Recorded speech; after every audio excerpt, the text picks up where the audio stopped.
Well, welcome everyone to Legal Future's Agricultural Property Relief for IHT webinar. It's presented by me, Jill Steele of Law Skills Limited.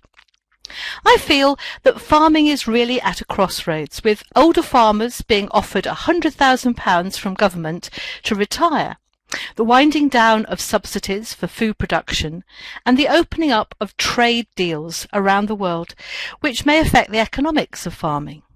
Farmers may well start to retire or diversify even more in order to try and receive financial support for maintaining the habitat of wildlife and the environment in general.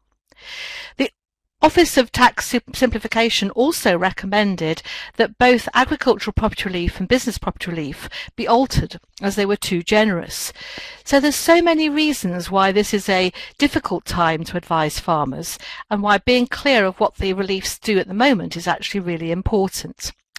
So my aim in this webinar is to explore the nature of agricultural property relief with reference to relevant case law and statute, so that as this area develops, you will be able to advise farming families about the conditions for this relief.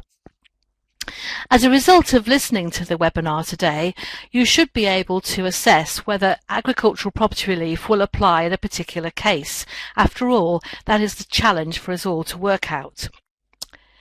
I've divided this webinar into 5 different sections, starting off with the fundamental question of what is agricultural property, and then we'll have a look at some of the aspects of the relief.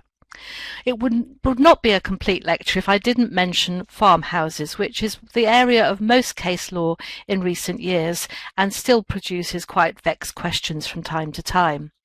And then we'll move on to actually claiming the relief by use of the IHT 414 form, where you have to answer a number of questions in order to be able to help HMRC establish eligibility.